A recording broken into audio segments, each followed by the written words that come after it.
할렐루야. 한 주간 잘 지내셨습니까? 예.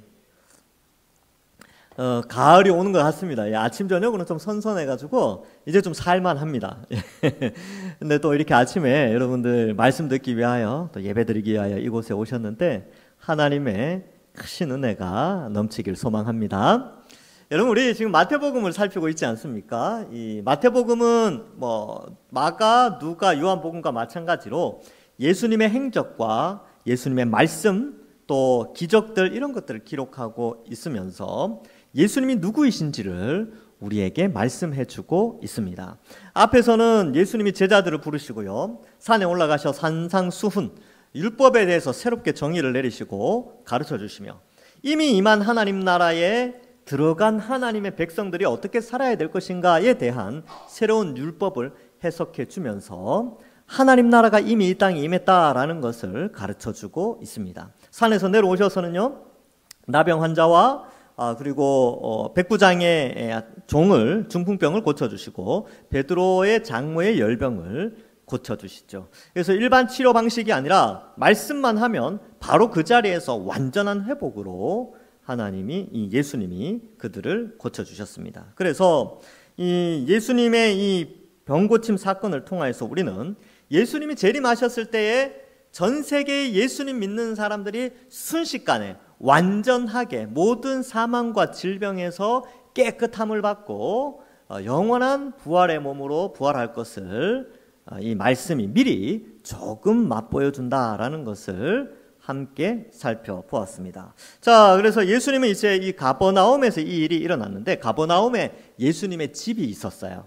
근데 예수님은 그 가버나움에서만 사실 수 없었고, 왜냐하면 복음을 전파하러 다니셔야 되기 때문에 그렇습니다. 그래서 18절에 보면 예수께서 무리가 자기를 애워싸는 것을 보시고, 야, 이렇게 많은 사람들에게 복음을 전했으니까 이제 건너편으로 가야 되겠다. 지금 가버나움은 갈릴리 호수 혹은 갈릴리 바다의 서쪽 편에 있습니다. 여러분들의 기준으로 보면 이렇게 있으면 이쪽 편에 가버나움이 있어요. 서쪽 편에. 그런데 예수님이 건너가고자 하는 가다라 지역은 동쪽 편에 있으신 거죠. 왜냐하면 여기도 아직 많은 사람들이 예수님에 대해서 잘 모르기 때문에 그렇습니다. 그래서 예수님께서 이제 이 건너편으로 가고자 제자들에게 말씀을 하시죠. 자, 이제 건너편으로 가기 전에 어떤 한 서기관이 예수님께 오게 됩니다. 여러분, 이 당시에 서기관 그러면 상당히 높은 귀족층의 사람들입니다. 지금은 신분 제도가 없어서 이 사람이나 저 사람이나 다 비슷비슷하지만 이 당시에는 신분 제도가 있었죠. 노예도 있었고 일반 중인도 있었고 높은 귀족층도 있었습니다. 특별히 서기관은 종교 지도자로서 당대에 상당히 높은 위치와 경제적인 유익을 또 명예적인 부분에 있어서도 많은 사람들에게 존경받는 사람입니다. 근데 그가 이 예수님에 대한 소문도 듣고 예수님이 하시는 일들을 보면서 내가 이제 예수님 따라다녀야 되겠구나, 예수님을 랍비로 섬기고 예수님과 함께 해야 되겠구나 라고 해서 19절에 보면 한 서기관이 나와 예수께 이르되 선생님이여 라고 돼 있죠. 랍비여 라는 건데, 여러분 이 당시 랍비 문화를 좀 알 필요가 있습니다. 이게 우리나라하고 좀 다른데, 여러분 아카데미 문화라고 이 지중해 헬라 철학이 발전하면서 플라톤이나 아리스토텔레스 이런 사람들이 아카데미 문화를 만들었어요. 이게 뭐냐? 이 뛰어난 선생 밑에 들어가서 배우면 그 배움을 통하여서 출세를 할 수 있는 길이 열려요. 그래서 이 랍비가 크게 성공을 하면 그 밑에 있던 제자들까지 같이 쭉 감자 이렇게 뽑아 올리면 쭉 딸려오는 거 있지 않습니까? 예, 그 고구마 딸려오듯이 그렇게 제자들도 같이 쭉 딸려서 출세를 할 수 있는 그런 문화가 발전돼 있었어요. 그래서 이 유대 속에서도 랍비가 누구냐에 의해서 사회적 어떤 그런 위치가 결정되기도 합니다. 이거 아카데미 문화라고 하는데 이게 지금 그대로 다 있죠. 대학교도 어느 대학을 나누냐 그에 따라서 많이 다르지 않습니까? 마찬가지로 이때도 그랬어요. 그런데 이 서기관은요, 예수님을 랍비로 모시기로 결정한 거죠. 왜냐하면 보니까 진짜 이스라엘을 새롭게 할 왕이 될 정치적인 왕으로 생각한 거죠. 그러한 아주 뛰어난 분인 것 같았거든요. 그러니까 이 서기관이 머리가 잘 돌아갔죠. 그래서 서기관이 나와서 어디로 가시든지 저는 따르겠습니다 라고 하는데, 사실 이 서기관은요, 사실 이 당대에 상당히 안정된 삶을 살아가는 위치에 있는 사람입니다. 그런데 그가 예수님을 따라가겠다라고 하니까 예수님이 글쎄 가능할까? 들어봐 라고 하면서 이제 말씀하시죠. 예수께서 이르시되 여우도 굴이 있고 공중에 새도 거처가 있으되 인자는 머리 둘 곳이 없다 하시더라, 이렇게 말씀하시죠. 지금 현재 이 예수님 밑에는 12명의 제자들이 있어요. 이들은 사도라고 해서 좀 특별한 사람들이고, 그러면 이 사도 외에 다른 사람은 제자가 될 수 없느냐? 아닙니다. 사도 외에도 여러 제자가 있었어요. 누가복음 10장 1절에 보면 그 후에 주께서 따로 70인을 세우사 친히 가시려는 각 동네로 각 지역으로 둘씩 앞서 보내시며 라고 하면 70명의 제자를 선택해서 이렇게 보내는 거예요. 그래서 사도와 제자는 좀 구분이 되는데, 이 서기관도 이 사도는 아니지만 어쨌든 예수님을 따라다니는 제자가 되고 싶어서 이렇게 자원을 하게 됩니다. 그런데 예수님은 거처 문제를 딱 이야기하시는 거예요. 거처 문제. 그러니까 그의 최대의 걸림돌이 있죠. 부자 청년에게는 돈의 문제가 있었고, 이 서기관에게 있어서는 정착의 문제가 있었습니다. 그래서 예수님이 나 따라다니면 정착 못할 텐데 이렇게 말씀하시는 거죠. 왜냐하면 예수님은 지금 공생에 3년 남아있는데 3년 동안 열심히 돌아다니셔야 되거든요. 어디 한 곳에 정착해서 사람들이 몰려오기를 기다리시는 게 아니라, 예수님의 사역의 특성상 그렇습니다. 예수님의 사역은 이렇게 북쪽 갈릴리 지역을 돌아다니시고 남쪽 유대 지역을 돌아다니시고 때로는 이방 지역에도 한 번씩 가시기도 하고, 그렇기 때문에 이 제자가 된다는 것은 정착하는 것이 아니다. 이 땅에서 뭔가 정착해서 하나님 따라가는 것이 아니라 언제든지 길 떠날 준비를 하고 살아가야 된다라는 것을 이 서기관에게 알려주고 있는 것이죠. 그래서 비유를 막 쓰시죠. 여우도 굴이 있다. 공중의 새도 거처 둥지가 있다. 근데 인자는 머리 둘 곳이 없다라는 것은 다른 랍비들하고 다르게 본인은 천국 복음을 전파하기 위해서 많이 움직이는 그러한 상황이다라는 것을 알려주고 있는 것이죠. 그래서 여러분 이 예수님이 이 말씀을 하시고 나서 서기관이 어떤 결정을 내렸는지는 안 나와요. 독자들에게 열린 결말을 해주겠습니다. 자원을 했을 수도 있어요. 그러나 돌아갔을 수도 있어요. 성경에는 기록이 없어요. 그러니까 이걸 가지고 서기관은 함부로 판단해서는 안 됩니다. 단 여기에서 하나님이 마태를 통해서 알려주는 것은 뭐냐 하면, 예수님을 믿고 살아간다는 우리의 인생은요, 눈에 보이는 이 세상 속에서 정착하는 삶이 아니고 영원한 하나님 나라를 바라보면서 언제든지 움직일 수 있는 아주 역동적인 예수님의 제자의 삶을 의미하고 있어요. 그러니까 이미 임한 하나님 나라의 백성들은 아주 역동적이라는 거죠. 뭔가 정착하고 이렇게 누리고 이런 개념이 아니고 늘 움직이면서 예수님을 따라가야 된다는 거죠. 그래서 예수 믿는 사람들은요, 늘 그냥 가만히 있으면 안 돼요. 어떻게 해요? 예수님처럼 복음 전하기 위해서 이렇게 살피면서요. 그죠? 우리 주변에 예수님 안 믿는 사람들 중에 내가 저 사람한테 복음 전해야 되겠다. 저 사람한테 복음 전해야 되겠다. 내가 교회 와서 이렇게 예배 드려야 되겠다. 찬송해야 되겠다. 기도 또 열심히 해야지. 이렇게 늘 역동적으로 움직이는 사람이 바로 예수님의 제자라는 것을 나타내고 있습니다. 지금 이 말씀을 문자적으로 그대로 대입해서 예수님 믿으면 다 버리고 이제 예수님 따라가야지라고 하는데, 예수님 어디 있습니까? 예수님 지금 하나님 우편에 앉아 계시는데. 그렇죠? 그런 개념으로 문자적으로만 접근하는 게 아니라 여기에서 주는 메시지는 뭐냐 하면, 예수님을 믿고 이미 하나님 나라의 백성이 된 사람은 언제든지 역동적으로 복음 전파를 위해 움직일 수 있어야 된다는 거예요. 정착하고 누리고 가만히 있고 편안한 삶이 아니라는 것을 우리에게 말씀해 주고 있습니다. 그래서 여러분 신앙생활 하면서 어느 순간 내가 지금 예수님 잘 믿고 있나? 나는 지금 어떤 역동성이 있나? 내가 지금 주변 사람들 복음 전하기 위해서 내가 지금 뭘 하고 있나? 한 번쯤 생각해 볼 필요가 있습니다. 그래서 이제 전도 대상자를 좀 정하는 것도 좋아요. 내가 올해는 저 사람한테 꼭 예수님 복음 전하고, 그가 교회를 나오든 안 나오든 어쨌든 꼭 예수님 믿으라고 한마디 해봐야 되겠다. 기도하고 준비하고, 이런 게 바로 이제 이 땅에서 정착하지 않는 하나님의 백성의 어떤 그런 마인드라고 볼 수 있는 것이죠. 그리고 어떻게 보면 세상의 수많은 사람들은 안정된 의식주를 확보하기 위해서 살아가지만 우리는, 예수 믿는 사람들은요, 영원한 천국의 안정된 정착을 꿈꾸는 자들입니다. 그래서 이 땅에서는요, 그냥 지나가는 거예요. 이 땅에서는. 그래서 성경도 우리에게 정착의 문제에 있어서만큼은 이 땅에 정착해서 사는 자가 아니라 이 지나가는 인생이다. 그래서 히브리어에도요, 이걸 좀 구분하고 있어요. 그래서 잠시 머문다라고 할 때는 구르라는 히브리어를 쓰고요, 완전히 정착한다라고 할 때는 야샤브라는 단어를 써서 우리의 인생을 구르와 같은, 마치 구름과 같은 또 흘러가는 그런 인생으로 묘사하는 거죠. 잠시 머무르는 겁니다. 그래서 히브리서 11장에 보면, 여러분 히브리서 11장은요 믿음장이라고 하죠. 믿음의 선배들의 열전이 막 기록되어져 있는데 거기 11장 13절에 이렇게 기록하고 있습니다.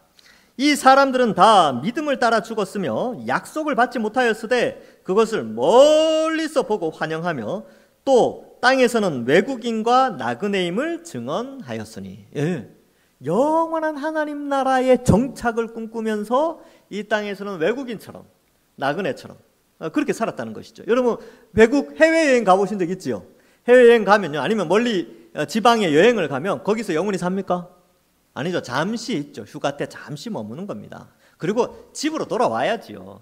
그게 바로 외국인, 이런 표현을 쓰고, 나그네라는 것은 우리의 100년의 인생이 나그네와 같아요. 나그네의 특징은 지나가죠. 여행객입니다. 여행객.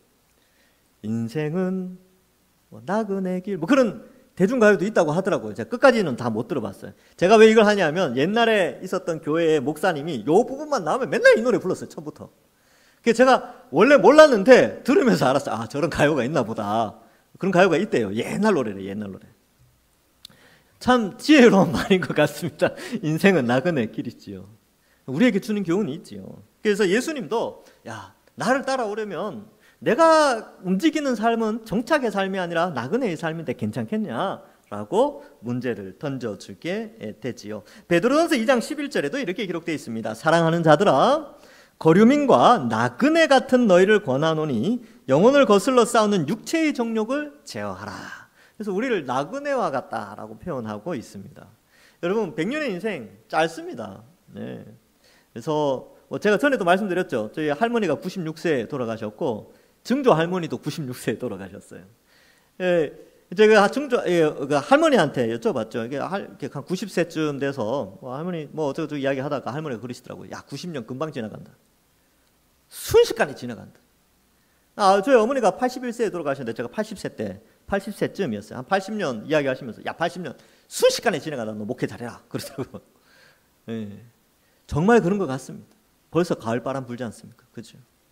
그래서 우리의 인생은 길지 않다라는 것을 알고, 그러면 길지 않은 이 짧은 인생을 어떻게 살아갈 것인가?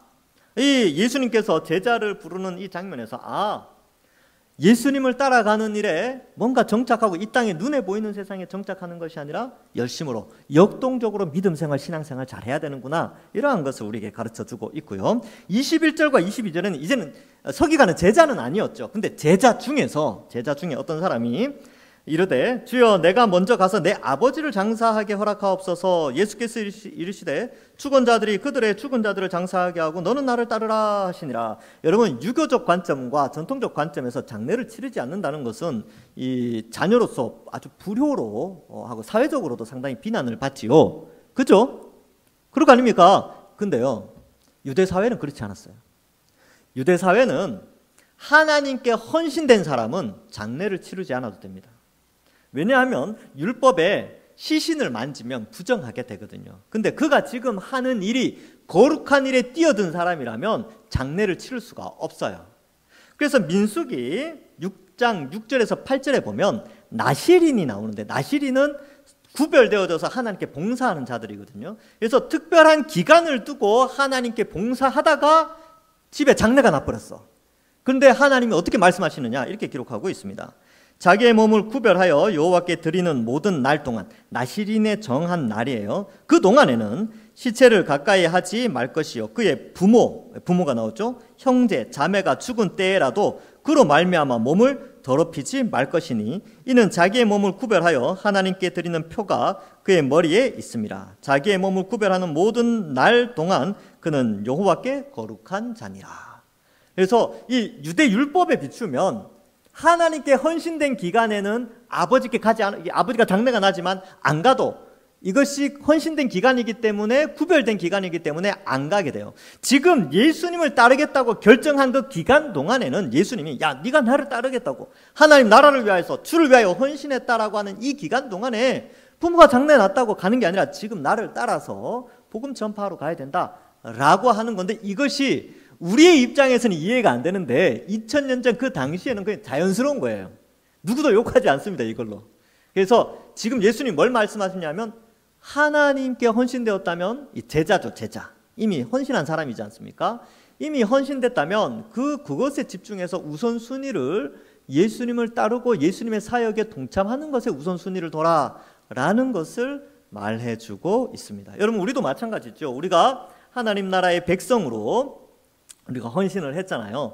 그러면 열심으로 이 세상에 많은 일들도 있지만 우리가 예배드리고 말씀 보고 기도하는 이 우선순위를 놓쳐서는 안 된다는 것을 기억해야 합니다. 여러분 일상생활 속에서 무엇을 우선순위에 두고 있습니까?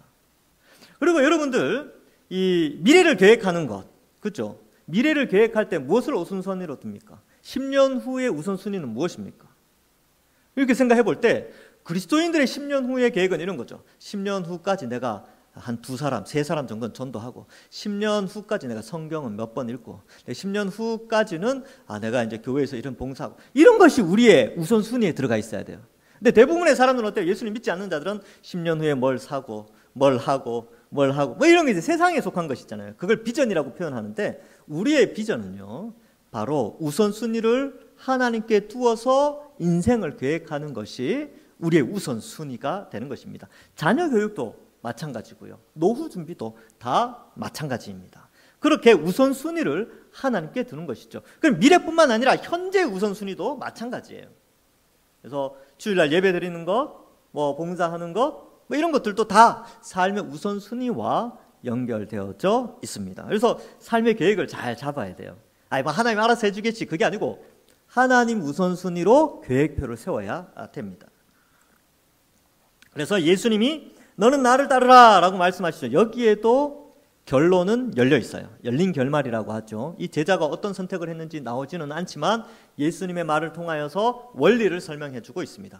두 가지 있죠. 앞에 서기관을 통하여서는 예수님을 따라 살아가는 것은 눈에 보이는 이 세상에 정착하는 것이 아니라 미래 하나님 완성될 하나님 나라를 바라보고 눈에 보이는 이 세상 속에서 부지런히 예수님을 따라가는 열심을 우리가 좀 가질 필요가 있다. 열정이 필요하다. 그런 것들 이 땅에 정착하려고 하는 게 아니라 하나님 나라에 정착하기 위해서 이 땅에서 부지런히 움직이는 나그네 인생이다라는 것을 말해주고 두 번째 이 제자를 통하여서는 우선순위 하나님께 드려진 우리의 인생이 어떻게 살아가야 되는가 무엇을 우선순위로 삶을 계획해야 되는가를 표현하고 있습니다. 이거 가지고 또 적용 잘못해가지고 장례식 가지 말라 그랬다고 장례식 안 가면 안 돼요. 가셔야 돼요. 그럼 장례식 가서 하셔야 될 우선순위는 뭐예요? 가신 분은 가신 분이고요. 우리 유가족들이나 친척들에게 복음 전하기 위해서 그 장례식을 통해서 어떻게 복음을 전할 수 있을까? 그런 거 이제 우선순위로 또 삼는 것이지요. 자, 그래서 요 21절, 22절은 좀 잘 이해할 필요가 있어요. 이러한 당대의 유대 사회 속에서 이런 게 있었고 헌신의 개념이 그렇게 있었다는 것이죠. 자, 계속해서 이제 다음 부분을 좀 살펴볼 텐데 23절 이하의 내용이 좀 또 재밌습니다. 자, 이런 예수님께서 이제 배를 타시죠. 이제 배에 오르심에 제자들이 이제 따르게 되는 것입니다. 자, 그런데 여기 보시면 배에 타셨는데 배에 큰 놀이 일어나게 됩니다. 자, 여기 놀이 일어났다라는 것은 큰 풍랑이 일어나게 된 것이죠.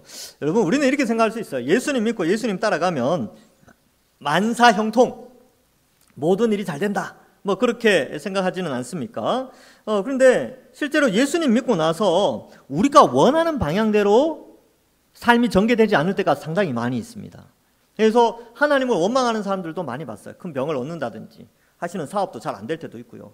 또 농사 짓는 분들은 흉년이 들 때도 있습니다. 제가 예전에 이 영월에 이 청년들 데리고 여름 성경학교 해주러 간 적이 있는데 거기 목사님이 그러시더라고요. 작년에 전도 집회 한다고 우리 시골에 계신 분들 다 예수 믿으면 하나님이 복 주셔서 풍년이 될 거라고 막 그렇게 해서 전도를 했어요. 그래서 막 이게 시골 사람들이 다 왔대요. 다음 해에 가뭄이 들어가지고 봄부터 막 다 말라버린 거예요. 사람들이 다 떠나버렸어요, 교회를. 그래서 그해 여름에 갔더니만 그 말씀 하시는 거예요. 야, 예수 복음을 그렇게 전했더니만 그런 결과가 나타났다고. 그래서 제가 속으로 생각했죠. 복음은 그게 아닌데 예수 믿으면 만사 형통이 아니라 예수 믿지만 때로는 어려움이 올 수 있고 그러나 하나님이 우리 인생 책임져 주신다는 거 끝까지 믿고 그렇게 살아가야 되는데 그래서 그분이 이제 그때 교훈을 얻으신 거죠. 그 목사님이 이 복음에 대해서 더 잘 가르쳐야 되겠구나. 뭐 그런 생각 하셨겠죠. 많은 사람들이 그렇게 생각을 해요. 예수님 따라가면 축복받는다. 예수님 믿으면 뭐 만사 형통, 뭐 병도 다 낫고 사업도 잘 되고 또 오병이어 이 사건 봐라. 나 풍성히 배부르고. 근데 그걸 다 현세적으로 생각해요. 현세적으로. 예수님이 병을 고쳐주시는 것은요. 예수님이 예수님이 직접 이 땅에 오셔서 완성하실 새하늘과 새 땅에서의 완전한 하나님 나라를 예표하는 사건들입니다. 그래서 이제 앞에서 나병, 중풍병, 열병 이것을 통해서 나중에 예수님이 이 땅에 재림하셨을 때에 예수님 믿는 자들이 어떻게 회복될 것인가를 보여주는 사건이지 예수님만 믿으면 뭐 다 된다 이런 식으로 잘못 오해하시면 안 돼요. 제자들처럼 풍랑이 그들에게 올 수 있다는 것이죠. 여러분 우리의 인생은 항해자와 같지요. 그래서 때로는 광야를 걸어가는 나그네와 같기도 하고 때로는 먼 바다를 항해하는 항해의 배에 함께 올라탄 자들과 같습니다. 근데 편안하지 않아요. 광야를 걸어갔던 출애굽해서 광야를 걸어갔던 이스라엘 백성들 편안했습니까? 물이 없었죠. 먹을 게 없었죠. 고기 먹고 싶었죠. 얼마나 불편했습니까? 그리고 배를 타고 가면 어떨까요? 제자들 보십시오. 그 갈릴리 바다에는 원래 풍랑이 잘 안 일어요. 이게 호수기 때문에. 그런데 이때는 풍랑이 일어나 봅니다. 풍랑이 일어나니까 배에 물결이 덮이게 되었으며 예수께서는 주무시는지라 이렇게 기록하고 있습니다. 그래서 이 제자들이요 깜짝 놀랐겠죠. 어부 출신들 아닙니까? 얼마나 노력을 많이 했겠어요. 갈릴리 바다에서 풍랑을 한두 번 맞아 봤겠습니까? 근데 이날은 달랐어요. 이날의 풍랑은 어부들이 어떻게 할 수가 없는 거죠. 항구에 들어갈 수도 없고 나올 수도 없고 뭐 그런 상황이었던 것 같습니다. 그래서 이제 제자들이 있는데 예수님은 주무시고 계세요. 자, 그 제자들이 25절에 보면 제자들이 나와 깨우며 이럴 때 주여 구원하소서 우리가 죽겠나이다 이렇게 표현하죠. 그러니까 이 표현은 정상적인 겁니다. 여러분 풍랑이 막 일고 배가 막 뒤집히기 직전인데 주무시는 게 이상하죠. 그렇죠? 예수님 주무시잖아요. 멀미가 났을 텐데 어떻게 이렇게 주무실 수 있을까? 예수님이 사역하신다고 많이 힘드셨어요. 인간으로 오셨다는 증거죠. 너무나 피곤하셔서 주무시고 있고 제자들은 이제 물이 막 들어오고 하니까 이게 너무 힘든 거죠. 그래서 예수님을 깨우게 됩니다. 그런데 여러분 사실 제자들이 정상적인 반응이죠. 제자들의 반응은 사실은 정상적입니다. 무섭잖아요. 두려움이 오는 건 당연한 거예요. 여러분 우리가 인생을 살아가면서 큰 병이 걸렸다든지 어떤 위험이 온다든지 막 두려워하는 건 당연한 거예요. 당연한 이치입니다. 괜찮습니다. 여러분 난 믿음이 왜 이렇게 약하나 그럴 수도 있는데 뭐 어떤 위협이 다가올 때는 그럴 때가 있어요. 그런데 그때 우리가 기억해야 될 것은 예수님이 함께 하신다. 근데 그 예수님이 어떤 분이냐에 대한 지식이 필요하게 되는 것이죠. 그래서 제자들을 막 깨우고 이제 우리가 죽게 됐습니다 라고 말하면서 막 깨우죠. 예수님 피곤했는데 깨우니까 좀 그랬을 거예요. 깨운다고 잘 자고 있는데 잘 주무시고 있는데 그렇죠? 자 그래서 이제 예수님이 그들에게 믿음이 작은 자들아 하고 26절에 표현을 하고 있습니다. 근데 이 믿음이라는 게요, 믿음이 강한 것은 어떤 것인가, 믿음이 약한 것은 어떤 것인가를 좀 생각해 봐야 되는데, 사실 믿음이 약한 이유는 우리가 보통 믿음이 강하다, 약하다라고 할 때는 그게 사실 지식과 상당히 연결되어 있습니다. 지식. 그러니까 하나님을 알면 알수록 믿음이 강해져요. 근데 하나님을 모르면 모를수록 믿음은 약해집니다. 지금 제자들은요, 예수님을 안다라고 하면서 따라다니지만 예수님을 완전히 몰랐어요. 예수님을 어떻게 생각했냐면, 이제 여러 가지 복음서 전체를 볼 때 이 제자들의 한계는 뭐였냐면, 예수님을 신적 존재라기보다는 인간적인 그러나 선지자, 옛날에 위대한 선지자 정도, 그리고 뭐 뛰어난 지혜자, 그죠? 그리고 다윗 정도의 어떤 레벨, 뭐 그렇게 생각을 했어요. 그래서 이 예수님을 통하여서 로마가 있지만 그 로마보다 더 뛰어난 물리적인 국가를 이룰 것이라는 정치적인 그리스도를 꿈꾸고 있었죠. 그래서 따라다닌 거예요. 왜요? 나중에 예수님이 왕으로 하나님 나라를 그 이스라엘 땅에서, 그 팔레스타인 땅에서 이스라엘을 딱 건국을 하면 자기들이 높은 위치를 차지할 수 있을 것 같았거든요.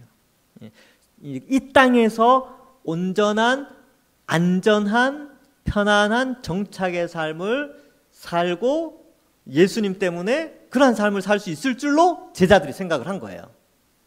그러니까 이 예수님을 그냥 신, 하나님, 창조주로 기억하는 것이 이게 생각하는 게 아니라 그 지식까지 없는 거죠. 그냥 다윗처럼 위대한 왕으로 로마를 뒤집어 엎을 것이다. 그러면 예수님이 이스라엘 땅에 왕으로 딱 등극하시면 로마는요, 그대로 있어요.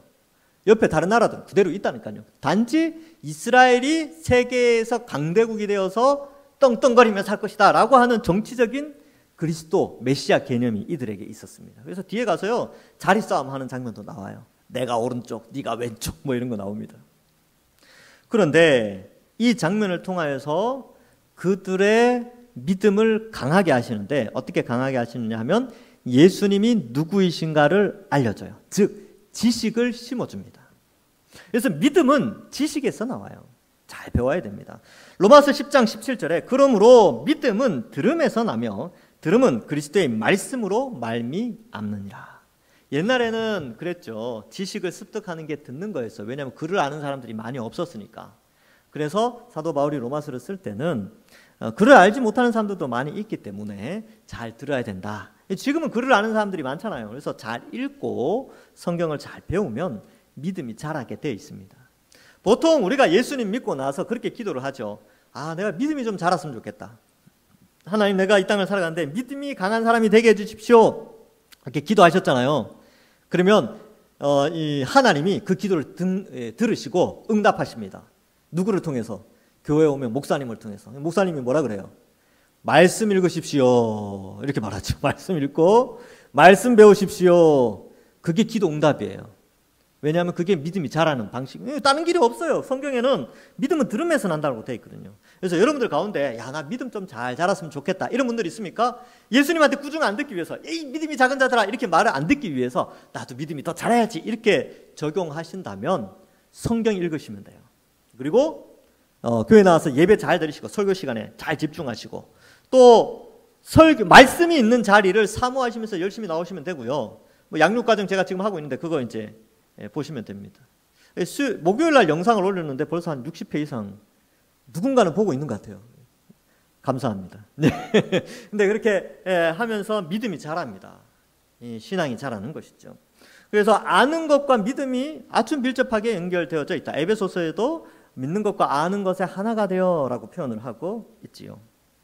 자, 그래서 이제 26절을 보면 예수께서 이르시되 어찌하여 무서워하느냐. 믿음이 작은 자들아 하시고 곧 일어나 바람과 바다를 꾸짖으시니 아주 잔잔하게 되거늘. 26절이 이제 핵심 구절이지요. 여러분, 우리가 예수님은 하나님 우편에 계시고 하나님의 영, 예수 그리스도의 영이신 성령이 우리 속에 있다는 것을 믿습니다. 고린도전서에도 보면 너희가 성령이 너희 속에 있는 것을 알지 못하느냐, 너희는 성전이다라고 표현을 하고 있지요. 그래서 예수님은 멀리 계신 것이 아니라 예수님의 영이신 성령이 우리 속에 늘 우리와 함께 하십니다. 그래서 우리는 두려워하지 않는 것이죠. 때로는 눈에 보이는 것 때문에 두려워할 수 있어요. 이 제자들이요, 눈에 보이는 풍랑 보면 두렵습니다. 여러분, 바닷가 가지고 풍랑이는 바닷가 가지고 그 파도 보십시오. 무서워요. 바닷가에 있는데도 무섭습니다.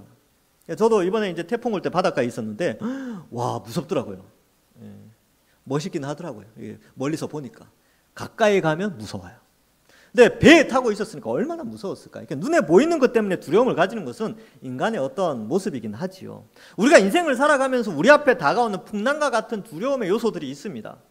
뭐 아까도 말씀드린 건강의 문제, 자녀의 문제, 뭐 미래에 대한 문제, 노후의 문제, 뭐 먹고 사는 문제, 뭐 그죠, 뭐 가족 부양의 문제, 무슨 부양, 뭐 문제 이런 거 보면 생각하면 스트레스 받고 걱정되고 근심되지요. 두렵습니다. 맞습니다. 근데 눈에 보이는 것에 압도되어져서는 안 됩니다. 눈에 보이지 않는 늘 우리와 함께 하시는 성령 하나님을 바라보고 우리는 그저 현재의 우리의 믿음을 발현해내면 하나님이 우리 앞길을 가장 좋은 길로 인도하실 것이다 라는 믿음으로 살아가야 된다는 것이죠. 그래서 하나님이, 예수님이 성령을 우리에게 보내셔서 우리를 지켜주십니다. 이제 성경에 보면 천사를 보내서 이제 막 돕기도 하고 그러잖아요. 근데 제가 다니엘서 할 때 어떻게 설명을 드렸습니까? 이제는 구약시대 때는 천사가 나타나가지고 어쩌고 설명을 해주지만 이제는 하나님이, 성령 하나님이 직접 우리 속에 오셔서 말씀을 깨닫게 하시고 성령이 우리를 인도하신다. 이 개념을 가지시라고 말씀을 드렸죠. 그래서 어디 가톨릭이나 어떤 이상한 종교에서 수호천사 이런 개념이 있는데 기독교에는 수호천사 개념이 없어요. 우리는 그런 용어를 쓰지 않습니다. 우리는 성령이 계시죠. 성령과 천사가 비교가 됩니까? 비교가 안 되죠. 우리는 하나님이 우리를 지키시는데 우리가 성전인데. 그래서 이러한 하나님이 우리와 함께 하신다. 물론 두려워하는 그 순간 우리가 할 수 있는 것은 기도하는 거죠. 염려가 될 수 있죠. 그래서 아무것도 염려하지 말고 오직 모든 일에 기도와 간구로 너희 구할 것을 감사함으로 하나님께 아뢰라. 그리하면 모든 지각에 뛰어난 하나님의 평강이 너희 마음과 생각을 지키신다라고 이 빌립보서에서 말씀을 하고 있어요. 자, 그래서 두려워하지 말라. 여러분 여기에 백부장이 타고 있었다면 어땠을까요? 백부장이 이 배에 타고 있었다면 뭐 이렇게 두려워하냐. 예수님 지금 주무시는데 잠깐 일어나서 한마디만 하면 되니까 잠깐 기다려봐. 그래서 이제 백부장이 가서 예수님 한마디 하고 다시 주무시지요? 이렇게 깨울 수도 있지 않았을까. 제가 그 생각도 한번 해봤어요. 왜냐하면 이스라엘 가운데 가장 뛰어난 믿음을 가지고 있다고 예수님이 칭찬하셨잖아요. 왜요? 백부장은 말만 하면 끝난다고 생각하니까. 그래서 이제 예수님께 예수님, 잠깐만 한 10초만 일어나서 한마디만 하고 다시 주무십시오. 그래서 잠잠하라 이런 거. 세지 않게 그냥 살짝만 말해도 될 것 같습니다. 그랬을 것 같은데 제자들은 아직 거기까지는 미치지 못했죠. 그래서 그러니까 백부장이 참 대단한 것 같아요. 제자들은 예수님을 거의 사람 좀 뛰어난 분으로 알고 있었는데 백부장은 신으로 믿었거든요. 공간을 초월하여 역사하는 신으로 믿었기 때문에 백부장의 믿음이 다시 한번 제가 이 장면을 보면서 이 백부장이 참 대단하구나 이런 생각을 해보게 됩니다. 자, 그래서 풍랑과 같은 두려움을 주는 어떤 것이 있다면 그 순간에 우리가 아이고 죽겠습니다 라고 하는 그 순간에 우리가 예수님을 믿고 다시 한번 의지하는 것이죠. 여러분 저는 이제 또 이렇게 여러 가지 이제 시사 이런 것도 좀 관심이 있어서 뉴스 같은 거 보면 지구가 막 끌어올라요. 끌어오르고 그죠. 지금 지진 일어났죠. 또 댐 무너져서 사람들 죽었죠. 비 억수같이 오지요. 또 북극과 남극의 빙하는 녹고 있지요. 이게 얼음이 녹고 있지요. 또 알프스나 이런데 만년설 이런 게 다 녹지요. 지구가 이제 더 이상 인간이 살기에 좀 더욱더 어려워지는 그런 가운데 사람들이 이러다 우리 죽겠습니다라고 할 그때 우리는 하나님 바라보는 거예요. 이 모든 문제를 해결할 수 있는 것은요. 예수님의 재림으로 모든 것이 끝납니다. 그러면 이 지구는 새하늘과 새 땅으로 변화되어지는 것이죠. 그래서 전에도 말씀드렸는데 출애굽할 때 이집트 땅에서 이스라엘 백성들이요 너무 괴로워서 도저히 못 살겠습니다. 이제 죽을 것 같습니다 라고 할 때 그때 하나님이 모세를 보내서 건져줬어요. 그래야 다 기쁨으로 나오잖아요. 지구 환경이 너무 살기 좋고 막 행복하면 무슨 생각할까요? 사람들이 예수님 아직 오실 때 안 됐습니다. 아직은 내가 여기 누릴 게 너무 많아서 아직은 아닙니다. 이럴 텐데 지구 환경이 더 안 좋아지고 그죠? 바다에 뭐가 방류가 되고 그 지구는 무너지고 하여튼 상황은 그렇게 되고 힘들고 인간 삶이 더 강팍해지고 이럴 때 사람들이 원하는 거죠. 주님 이제는 오실 때가 된 것 같습니다. 그럴 때 주님이 딱 오시면 다들 기쁨으로 맞이한다는 것이죠. 그래서 온 인류에게 공포로 닥친 이 모든 문제는 사실 예수님의 재림으로 다 해결됩니다. 말끔하게 해결됩니다. 영토 문제, 독도 문제 이런 거 있잖아요. 주님 오시면 아무것도 아니에요. 다 해결됩니다. 예. 정치 문제 이런 것도 마찬가지입니다. 자, 그래서 이제 바람과 바다를 꾸짖으시니 아주 잔잔하게 됐죠. 여러분, 병을 고칠 수 있고 또 선한 말을 할 수 있다라고 생각했지만 이 자연까지 움직일 수 있다라고 제자들은 생각하지 못했습니다. 근데 이 자연조차도 예수님 앞에 잠잠해진 것은 예수님이 모든 것의 설계자, 창조자, 만드신 분이시라는 것을 알려주고 있습니다. 저는 천문학을 좋아합니다. 그래서 우주를 바라보고 별들을 바라보는 걸 좋아해요. 우주의 크기도 영상으로 이렇게 보기도 하면 그걸 볼 때마다 하나님의 창조의 위대함, 넷째 날 만드셨죠. 예수님이 넷째 날, 하나님이 성부, 성자, 성령 하나님이 넷째 날 하늘에 우주를 만드셨습니다. 인간들이야 이게 우주가 150만 광년 됐다 그러지만 150만 광년짜리 우주를 만드신 거예요. 아담이 처음 만들어졌을 때 몇 살이었어요? 1살이잖아요. 근데 1살인데 생육하고 번성하고 뛰어다니고 말도 하고 다 다녔어요. 우리가 생각해 볼 때는 한 15살에서 20살 사이 정도의 아담인데 만들어졌을 그때는 1살이에요. 지구나 우주나 똑같죠. 우리가 볼 때는 150만 광년 그리고 지구의 나이가 46억 년 되었다라고 하지만 46억 년짜리 지구를 만드신 거예요. 그러나 실제 나이는 6천 년 이렇게밖에 안 되는 거죠. 여러분, 이처럼 하나님은 창조주 하나님이십니다. 온 지구를, 온 우주를 만드신 하나님이시죠. 우리가 그 하나님을 믿고 하나님을 아버지로 고백하고 그 하나님이신 성자 예수님이 이 땅에 오셔서 우리의 죄의 형벌을 대신하여 십자가에 죽어 주셨습니다. 얼마나 큰 사랑인지요. 얼마나 위대한 사랑인지요. 우리가 그 사랑을 믿는다면 우리가 인생을 살아가면서 눈에 보이는 것 때문에 너무 좌지우지 이렇게 하지 말고 그냥 예수님 오시면 완성될 하나님 나라가 있구나, 이 소망 가지고 삶의 역경 속에서 하나님 의지하며 살아가는 것이지요. 27절에 사람들이 놀랍게 여겨 이르되 이가 어떠한 사람이기에 바람과 바다도 순종하는가. 어떠한 사람이긴요? 창조주 하나님이시죠. 성자 하나님 되십니다. 말씀을 맺습니다. 여러분, 오늘 본문은 두 가지 교훈, 크게는 두 가지 교훈이고 세 개의 교훈이 있는데요. 첫 번째는 여러분, 이 땅에서 우리가 정착하는 것이 아닙니다. 이 땅은 지나갔죠. 이 땅은 나그네 인생입니다. 그래서 나그네 인생 가운데 하나님이 여러 곳에 배치를 시켜놨어요. 그 배치시키신 곳에서 활동적으로 움직이라는 거죠. 왜요? 복음 전파하기 위하여 움직이라는 거예요. 우리가 정말로 안정화되고 정착할 수 있는 곳은 예수님의 재림으로 말미암아 맞이하는 새하늘과 새 땅, 그곳이 참된 정착지다라는 것을 말씀해 주고 있고요. 그 다음에 우리는 다 부름을 받은 자들입니다. 하나님 나라의 백성으로 부름을 받았기 때문에 그 부름받은 사명이 우선순위에 있다라는 것을 말해주고 있습니다. 그래서 우선순위를 잘 설정하셔야 됩니다. 하루하루, 한 달, 1년, 10년, 이 모든 삶의 계획 가운데 우리의 우선순위를 하나님께 우선순위를 두고 신앙생활, 또 주어진 삶의 생활을 해나가는 것이죠. 또한 우리가 믿고 있는 예수님은요, 창조주 하나님이십니다. 그러기에 못하실 일이 없고 우리의 그 두려움과 공포를 다 아시고 우리가 기도할 때에 들으시고 가장 선한 길로 인도해 주신다는 사실을 믿으시기 바랍니다.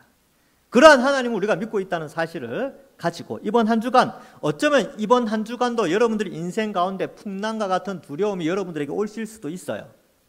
그렇죠? 예수 믿는다고 만사형통 된다는 게 아니라고 말씀드려요. 때로는 어려움이 있어요.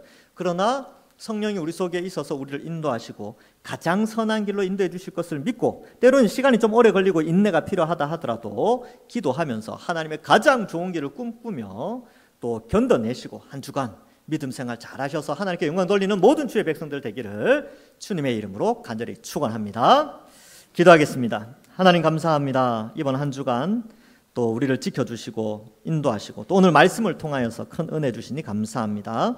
하나님, 우리가 이 땅에서 참 편하게 사는 것도 의미가 있지만 무엇보다도 영원한 하나님 나라, 예수님 오시면 완성될 그 나라의 정착을 꿈꾸며 이 땅에서 역동적으로 움직이며 힘있게 살아가는 저희들 되게 하여 주시옵소서. 예수 믿는 것, 이것이 우리에게 큰 기쁨임을 우리가 알고 말씀 보고 기도하고 전도하는 일에 힘쓰며, 또한 우리의 우선순위가 예수님 믿는 것, 예배 드리는 것, 말씀 보고 기도하는 것임을 알고 우리의 인생을 계획하며, 또한 어떠한 고난과 어려움이 있다 할지라도 주를 의지하며 살아가는 모든 주의 백성들 될 수 있도록 축복하여 주옵소서. 이번 한 주간 거친 풍랑과 같은 인생을 살아간다 할지라도 주께서 우리를 가장 좋은 길로 인도하여 주시고 그 풍랑까지도 잠잠케 하여 주실 줄 믿사오며 예수님의 이름으로 기도하옵나이다. 아멘.